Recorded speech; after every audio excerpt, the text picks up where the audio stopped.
नाज़रीन, अवामी न्यूज़ में ख़बरनि जो सिलसिलो जारी है। इन वक्त असीं तव्हांखे घोटकी में ख़बर ॾींदा हलूं त सरदार डॉक्टर ग़ुलाम अली अब्बास उर्फ़ पप्पू खान चाचड़ चयो है त 50 सालनि खां चाचड़ बिरादरी घोटकी ज़िले जे मुंतख़िब नुमाइंदनि मेहर लुंड धारेजा डहर पीताफ़ी समेत सईद सगोरनि खे वोट ॾींदा पिया अचूं, पर हिन वक़्त ताईं असांखे कुझु बि न मिलियो आहे। घोटकी ज़िले जी अवाम रोज़गार, बिजली, गैस, रोड, रस्तनि समेत समूरनि बुनियादी सहूलियतुनि खां महरूम आहे। चूंडियल नुमाइंदा सनती इदारनि में माण्हुनि खे रोज़गार ॾियण बजाए करोड़े रुपयनि जूं गाॾियूं गिफ्ट में वठण में पूरा आहिनि। ईंदड़ बल्दियाती चूंडनि में मुख़्तलिफ़ बिरादरियुनि जे इतिहाद सां गॾु समूरनि तकनि ते पंहिंजा उम्मीदवार बीहारे भूतारनि सां मुक़ाबिलो कंदासीं ऐं जनरल इलेक्शन में NA 205 ऐं PS 21 तां इलेक्शन विढ़ंदासीं। अहिड़नि ख़्यालनि जो इज़हार घोटकी ज़िले जे मुख़्तलिफ़ इलाइक़नि में कार्नल गॾिजाणियुनि खे ख़िताब कंदे कयो। सरदार डॉक्टर ग़ुलाम अली अब्बास उर्फ़ पप्पू खान चाचड़ वधीक चयो आहे त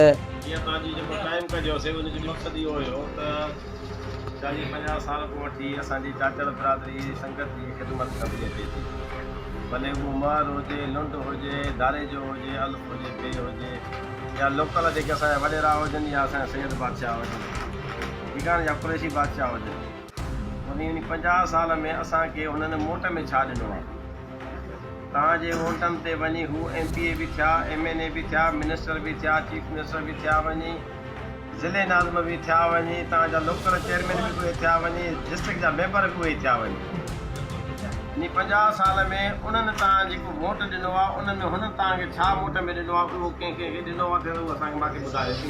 विक्रम बि था वञनि पिया, तव्हांजी डिस्ट्रिक्ट घोटकी इंडस्ट्रियल ज़ोन आहे। ॿारी त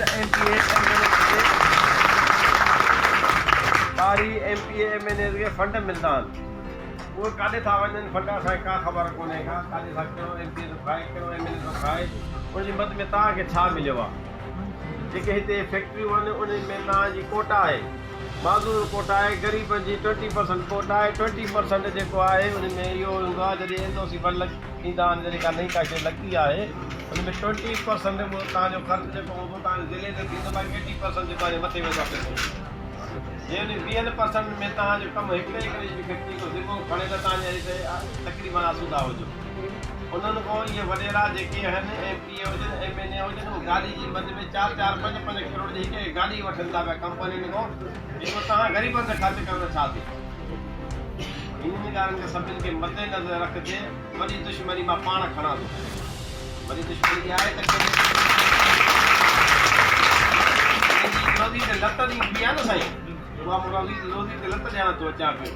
भलो आके छॾे मां तव्हांजे करे हिते घोटकी ते बीहण अचां थो, हेठी सीट ऐं मथी सीट।